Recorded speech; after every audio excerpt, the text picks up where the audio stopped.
नमस्कार मित्रों, स्वागत है आपका अपने चैनल सीक्रेट ऑफ लिविंग में। मैं गुरुदेव वरुण आज आपको बताने जा रहा हूं कि भूत प्रेतों का रहस्य क्या है, इसका वैज्ञानिक आधार क्या है। बहुत से लोग कौतूहल में रहते हैं, बहुत से लोग डरते हैं। भूत प्रेतों का नाम सुनते ही बहुत से व्यक्तियों के रोंगटे खड़े हो जाते हैं। अधिक पढ़े लिखे लोग, विज्ञान को मानने वाले लोग, वैज्ञानिक भूत प्रेत के अस्तित्व को ही नकार देते हैं। मैं आज आपको वैज्ञानिक सिद्धांत एवं आम लोगों के सिद्धांत के अनुसार बताऊंगा कि भूत प्रेतों का क्या अस्तित्व है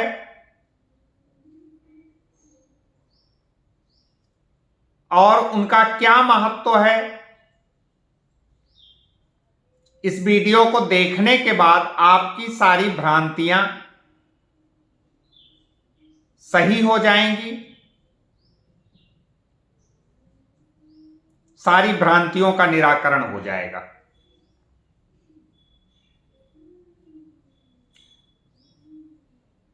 दोस्तों, जैसा कि आप जानते हैं कि जब कोई भी आत्मा शरीर से मुक्त होती है तो उसे कहते हैं कि वो व्यक्ति मर गया है। जब कोई आत्मा शरीर से मुक्त होती है या व्यक्ति मर जाता है, उसके प्राण छूट जाते हैं। विशेषकर जो व्यक्ति अकाल मृत्यु से जिनका मरण होता है, जो अपनी आयु नहीं पूरी कर पाते, जब उनकी आत्मा शरीर से जबरदस्ती मुक्त की जाती है, जबरदस्ती मुक्त होती है, तो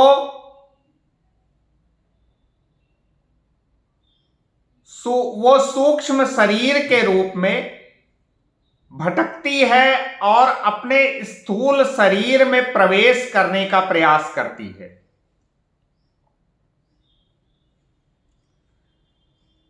जब उसको सभी प्रयासों के बाद स्थूल शरीर में प्रवेश करने का अवसर नहीं प्राप्त होता, तो वातावरण के 5 तत्वों पे अब अपना आधिपत्य करने का प्रयास करती है, जिसमें वायु तत्व सर्वप्रथम है। आपने एक कहावत सुनी होगी कि आत्मा ऊपरी हवा है, तो सबसे पहले ये वायु तत्व पे अपना आधिपत्य कर लेती है। बहुत आसानी से वायु तत्व पे आधिपत्य हो जाता है। कुछ लोग जिन्होंने अपने समय पर बहुत अच्छे कर्म किए हैं, पूजा पाठ करके, योग और ध्यान के द्वारा इंद्रियों पर विजय प्राप्त की है, उनके मृत्यु होने पर जब आत्मा शरीर से मुक्त होती है तो वे 2 से 3 तत्वों पर अपना आधिपत्य बना लेते हैं। आत्माओं में सर्वाधिक शक्तिशाली ब्रह्म राक्षस होता है।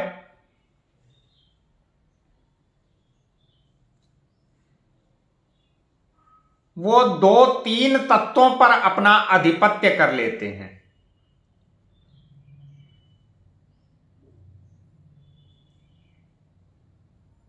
जब आत्मा स्थूल शरीर के लिए भटकती है तो सर्वप्रथम वो वायु तत्व द्वारा अपने रक्त संबंधी परिजनों के पास जाती है। आत्मा का स्वप्न लोक पे आधिपत्य होता है।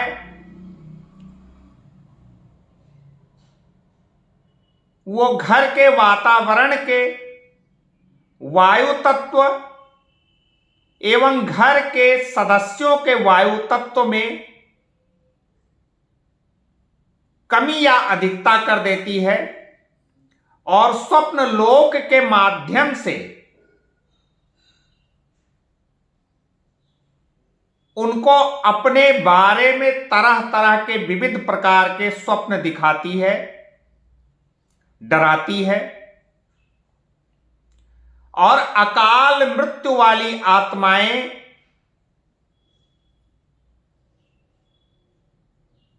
जिनको कहीं भी चैन नहीं मिलता, वो अपना स्थूल शरीर ढूंढती हैं। जब अपना शरीर उनको नहीं मिलता यानी दाह संस्कार हो जाता है, तो वो दूसरे लोगों के शरीर में प्रवेश करने का प्रयास करती हैं।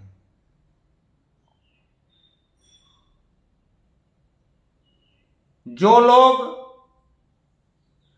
नियम संयम जप दान धर्म करके अपनी इंद्रियों पे विजय नहीं प्राप्त करते, मलिन वस्त्र धारण करते हैं एवं विचार मलिन रहते हैं, इन आत्माओं का सबसे पहला शिकार वही होते हैं। ये आत्माएं वायु के द्वारा यानी ऑक्सीजन के द्वारा या घ्राण के द्वारा, महक के द्वारा उनके शरीर में प्रवेश कर जाती हैं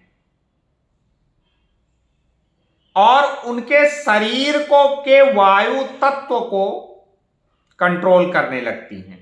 वायु तत्व की अधिकता कर देती हैं या वायु तत्व को घटा देती हैं।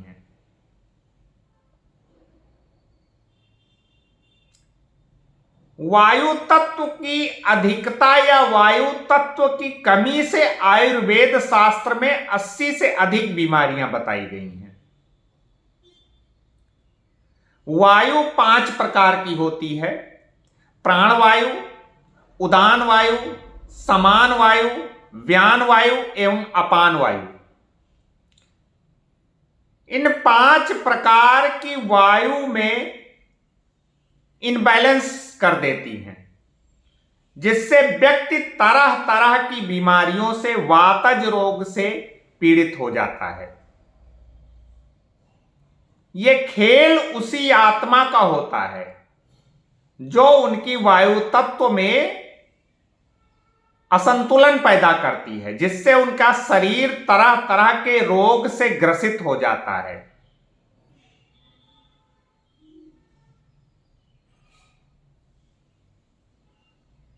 अब आते हैं ज्योतिष की तरफ। शरीर में वायु तत्व का असंतुलन सर्वाधिक राहु ग्रह के कारण होता है। राहु जब शरीर में अपना घर बनाते हैं तो वो वायु तत्व में असंतुलन पैदा कर देते हैं।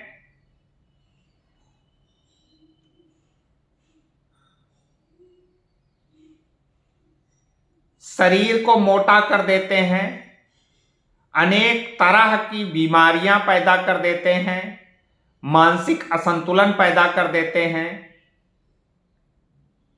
इन आत्माओं का सबसे अच्छा और सबसे बढ़िया शिकार राहु के घर वाला व्यक्ति होता है, जिसके शरीर में राहु का घर है। राहु के घर के बारे में एक वीडियो मैंने पहले बताई थी, आप उसके बारे में उसमें पूरा देख सकते हैं। उसमें पूरी तरह से बताया गया है, जिसका टाइटल है क्या आपका शरीर राहु का घर तो नहीं है। उसमें राहु के बारे में विस्तृत बताया गया है। अब विषय पे आते हैं। तो जिन व्यक्तियों का शरीर राहु से ग्रसित होता है, जन्म कुंडली के प्रथम भाव, षष्ठ भाव यानी रोग भाव, अष्टम भाव यानी मारक भाव और द्वादश भाव,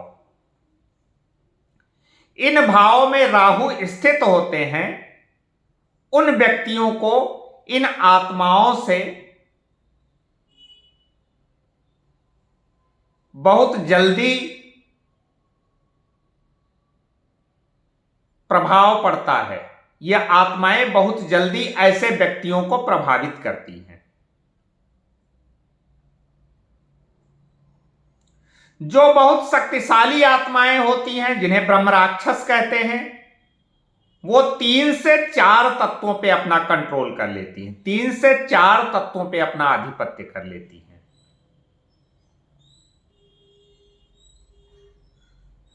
बहुत से लोगों को आपने देखा होगा, प्रेत बाधा से ग्रसित घरों में अचानक आग लग जाती है, अचानक कोई प्रकोप हो जाता है। आग लगने का अर्थ यह है कि उन आत्माओं का अग्नि तत्व पे आधिपत्य हो गया है। इसलिए वो आत्माएं अग्नि तत्व को इनबैलेंस करके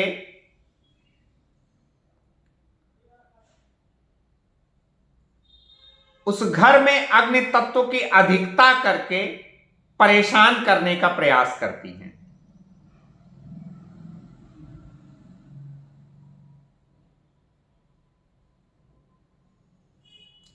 इन आत्माओं से बचने के लिए सबसे अच्छा साधन है कि आप अपने शरीर से राहु के तत्व को दूर रखिए।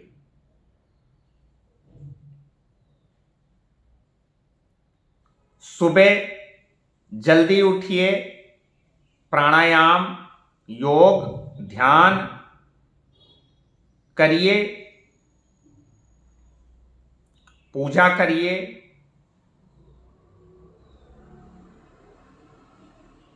दस मिनट धूप में जरूर गुजारिए, सुबह मॉर्निंग वॉक पे निकलिए,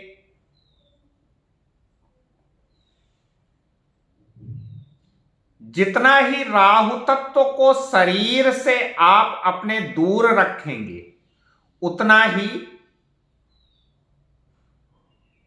इन आत्माओं से बचे रहेंगे, इन बुरी आत्माओं का प्रभाव नहीं होगा। अब ये बताते हैं कि ये बुरी आत्माएं ग्रहण क्या करती हैं।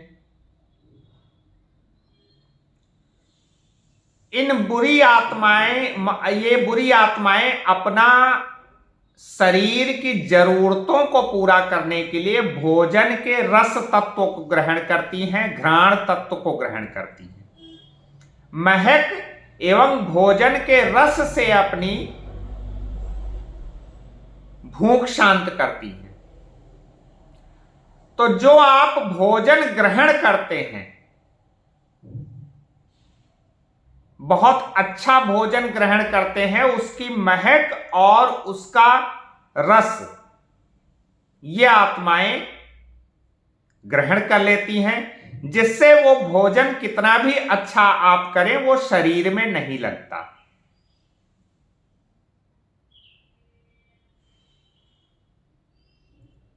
तो ये सूक्ष्म रूप से मैंने समझाया है। विषय बहुत विस्तृत है, इसके बारे में कभी विस्तार से फिर चर्चा करेंगे। धन्यवाद।